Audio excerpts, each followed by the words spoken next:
Hey Jack, how are you today? I know you're probably not as good today as you are on other days.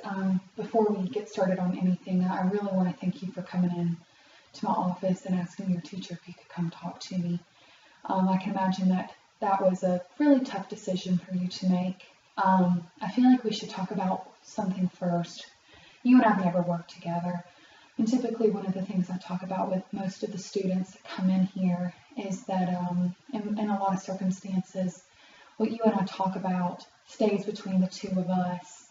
It remains confidential. But one of the times that I can't really keep information confidential is when there's a risk of harm to yourself or to others. And I know, just based briefly on what your teacher shared with me, we're going to be talking about some thoughts and all that you had about harming yourself last night. So confidentiality will be a bit different this time, and depending on what we talk about, I may have to talk with your parents. So, but I don't want you to worry about any of that. Right now, what I want us to do is make sure that we're able to take care of you. So I'm going to ask you a couple of questions. I'm going to have this paper in front of me, but don't worry, I'm not writing anything down. I'm just looking at some questions. But I want to make sure that I'm asking everything that's important to make sure that we're taking care of you. Okay? Okay. All right. Have you ever wished that you were dead or wished that you could go to sleep and not wake up? Mm-hmm. Yeah? Okay. Have you actually had any thoughts of killing yourself? Not just harming yourself, but killing yourself? Yeah? Okay. I know it's probably hard to say. Have you been thinking about how you might kill yourself? Maybe? Yeah. What's that shoulder shrug mean?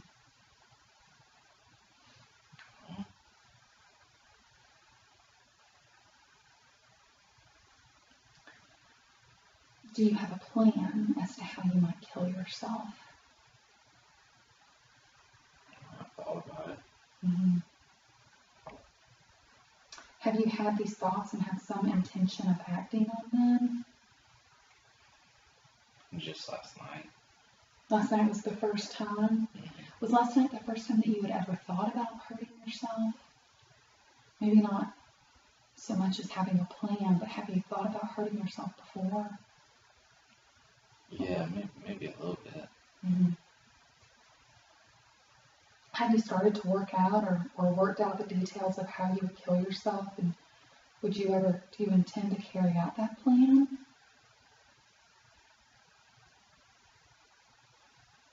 Yeah. Mm-hmm. Yeah, I think I can do it. How long ago did you do any of these? Was it a year ago? Was it between 3 months and a year ago? Has it been less than 3 months? No, it was last night. It was last night. So it sounds to me like last night was pretty tough for you. Would you mind sharing with me what happened last night? I was just by myself and just started thinking about a bunch of stuff and just started thinking about how everything's really hard and a lot of people don't really like me and I don't really get along with anybody. So it was just kind of tough. Mm-hmm. Where were you when you started thinking about this? At home? Mm-hmm. Mm-hmm. What time was it? It was about 9. Mm-hmm. So probably about the time you were winding down and getting ready for bed, right? I mean, I was in my room, but Mm-hmm. I don't really go to bed till like 12 or 1. What time do you wake up in the mornings? I get up around 6. Wow, so you don't get much sleep at night, it sounds like. Yeah, but I take a nap when I get home from school. Mm-hmm. So last night when you started thinking about this, did you do anything last night to harm yourself? Mm-hmm. No. Would you mind sharing with me what this plan is that you've come up with? my dad, he's got a gun safe, and it's not locked. It's just like, like one of those big, like wooden gun safes that like really it's just on display. Yeah. So I just thought that I would just take one of his, and I don't know, just thought it'd be kind of easy and quick, and that'd be it.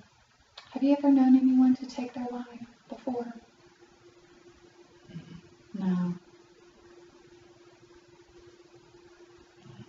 Would you say that you feel down in the dumps a lot?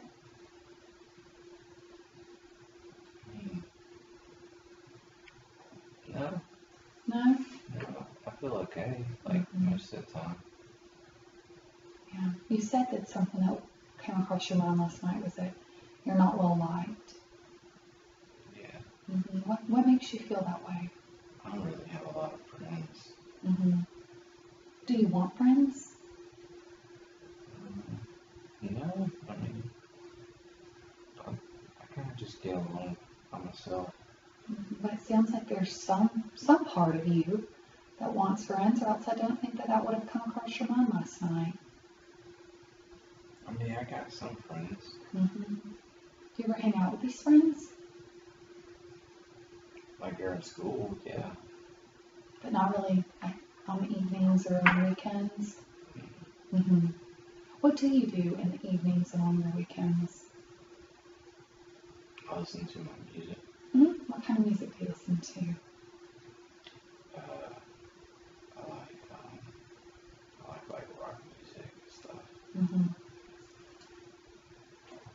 Like White Bell Bride and stuff like that. I'll have to listen to that. I'm not familiar. So, right now, it's been 12 hours since that happened last night. How are you feeling right now? Are those thoughts, those desires to take your life, are they as intense right now as they were last evening? That's a good thing, right? That's a good thing that they're not as bad.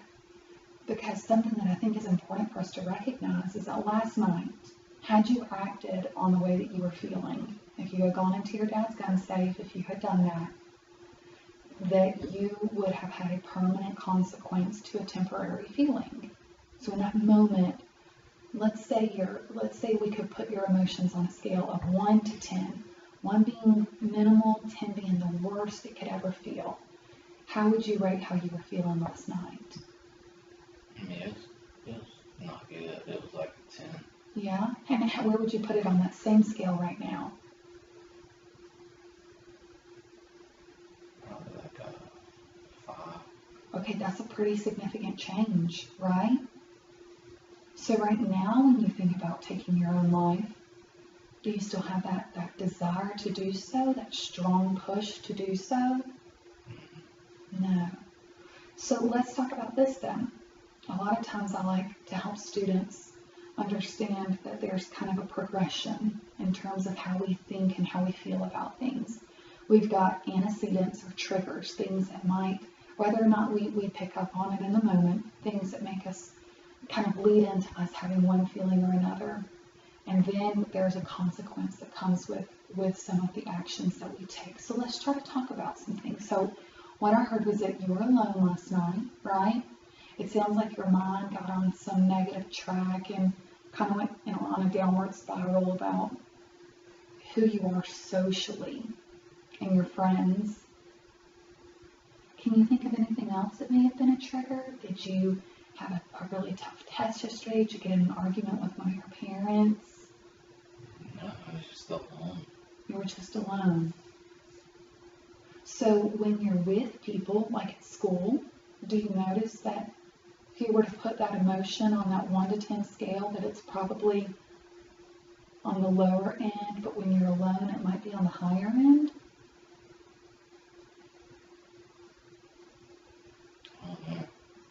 That is a tough question. I know asking you to kind of wrap your mind around all of this at once is pretty difficult, right? But again, I really want to thank you for coming and talking with me, because had you not come and talked with me, then I would have never known that this was something that was going on. And so I know that this is not easy. But I want you to know that I care, your teacher definitely cares, and we want to do all that we can to ensure that nothing bad happens to you. So, you feeling down in the dumps, everybody's going to feel down in the dumps at some point or another. We're all going to have a really tough day. Sometimes we feel down in the dumps and we haven't even had a tough day. But what we want to make sure is that the intensity of you feeling down doesn't get us to a point where then we start harming ourselves, or worst case, we take our own life. Because like I said, it's a permanent consequence. There's no coming back from that. And I don't say that to scare you or intimidate you. It's a matter of fact. So let's then talk about what we can do, right? First, I want you to know my door is always open. Always. And your teacher will always be there to listen and to talk with you. What kind of relationship do you have with your parents? Are they married? Are your parents married? Mm-hmm. They are. Okay. Do you have any siblings? Yeah. You do. How many siblings do you have? Two. Two. Okay. Are they older or younger? Both. One is older and one is younger. Okay. Are you close with your parents or either of your siblings? No. So you probably don't feel like you can talk to them as easily, right? Do you have a friend, one friend that you feel like you could call?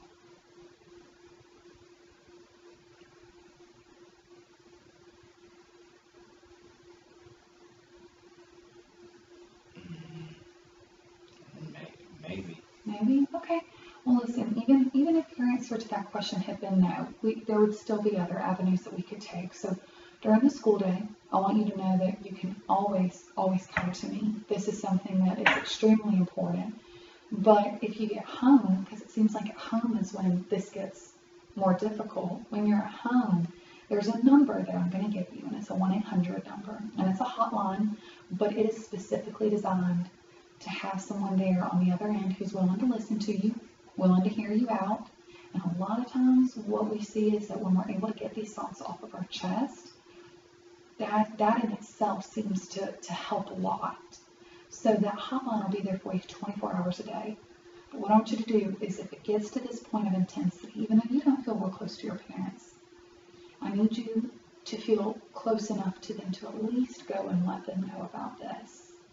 Another thing that we're going to do today is I'm going to have to call them. You can be in... Why are you shaking your head? We don't need to call them. But remember what I said at the beginning of the session, that when it comes to confidentiality, one of the times that I'm not able to maintain confidentiality is when you are a threat to yourself or to someone else. Yeah, but I said I was fine right now. I understand, but we also just said that it was only 12 hours ago that you were feeling this way. Yeah, but I'm good now. Mm-hmm. I understand that this is going to be really hard. And listen, you don't have to sit in here when I call them. You don't. You can sit in here. You can sit outside. Your teacher's sitting right outside, and she'll sit with you while we make the call. But I have to let them know what's going on, because when you're in school, I feel like I can kind of keep you safe in these walls because I'm here. But when that school bell rings and you go home, there's nothing else that I can do. And I want you to feel like you've got a team. You've got a group of people on your side, acting in your best interest, keeping you safe 24 hours a day. Right? And what I'm going to tell your parents, They're going to be mad. Why would they be mad at you? They just get mad like that. What might they say? What do you think they're going to say? They're going to say I was faking, trying to get out of school or something.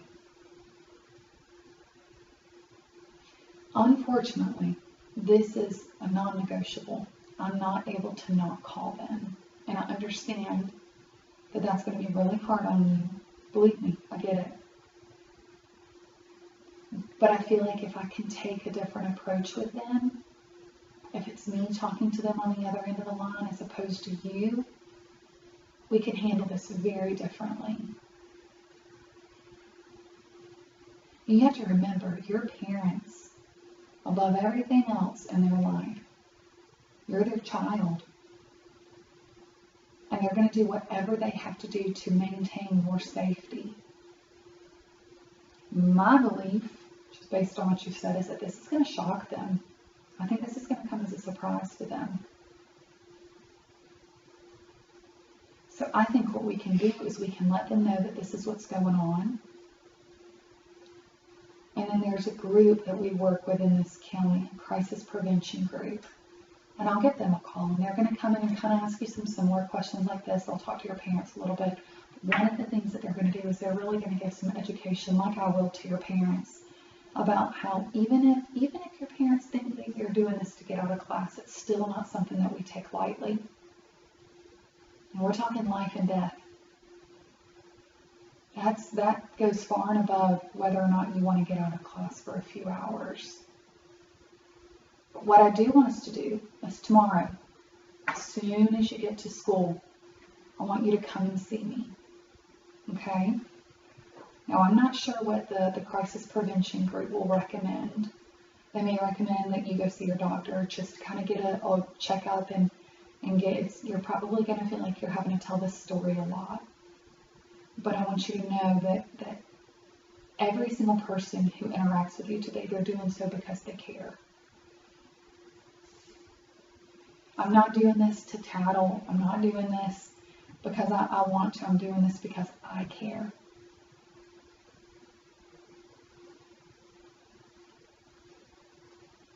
So I also want to talk to you a little bit about what we can do if you get home tonight or tomorrow night and these feelings come at you again. So what do you think, now that you're not having the emotions are not nearly as intense as they were last night, what do you think would be a way for you to manage, for you to deal with how tough that was for you last night, but it not be in a necessarily violent way?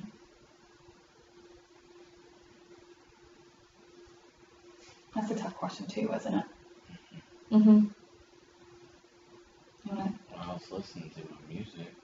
That's really what I do to feel better. Yeah, and that helps. Did that help you last night? No? Do you like, you look like you're in good shape. Do you like to exercise? No, I don't really like exercise.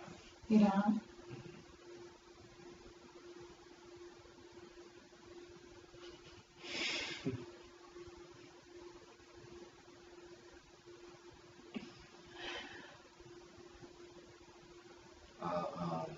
I like to draw. Drawing is a wonderful coping strategy. It is, and you can draw whatever's going on in your mind. Something that I think might be helpful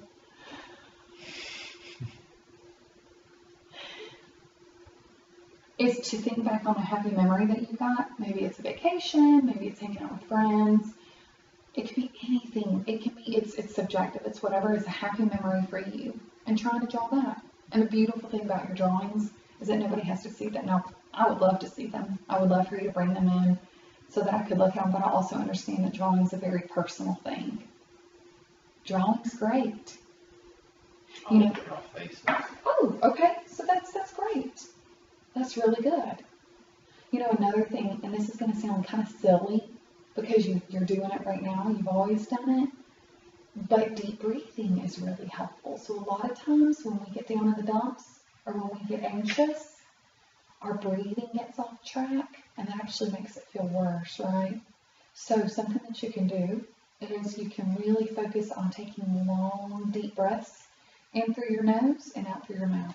And you just yawned, and that's probably going to happen when you start breathing correctly, because a lot of times when we start breathing correctly, it's as we're trying to fall asleep at night. So that's good. That means it's going to put you in a relaxed state of mind. So you can close your eyes. You can try to breathe in deeply through your nose and out through your mouth. And that's a really good thing. Yeah, I don't think that'll help. Okay.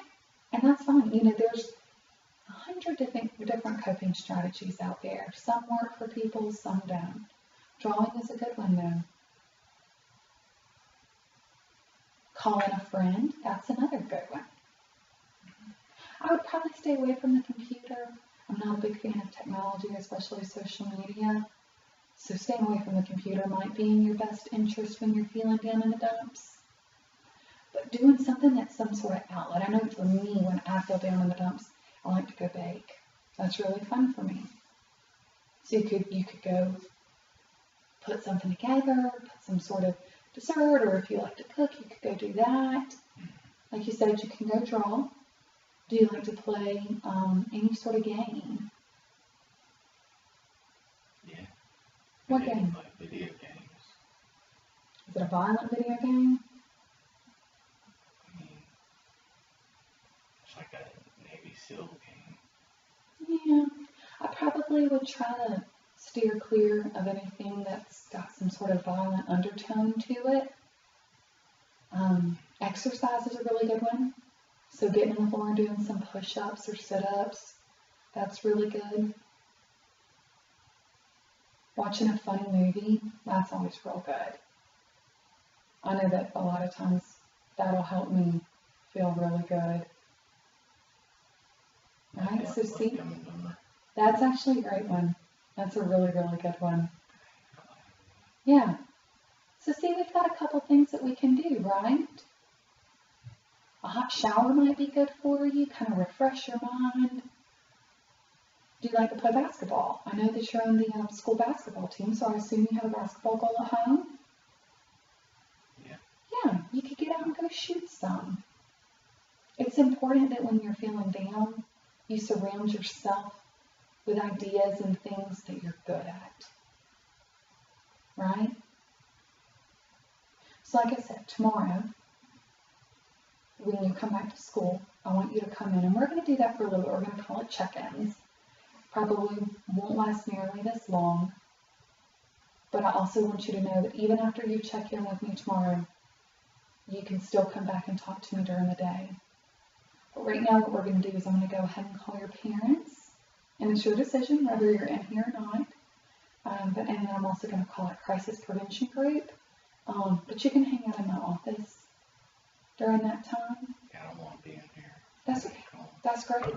Well, Miss Smith, your teacher, is sitting right outside, so you can go ahead and go sit with her, and then I'll give them a call. And like I said, I'm going to do everything within my power to ensure that your parents recognize how serious this is, and that they understand that above everything else, we're doing what we have to do to keep you safe. All right? All right. Thank you again for coming in.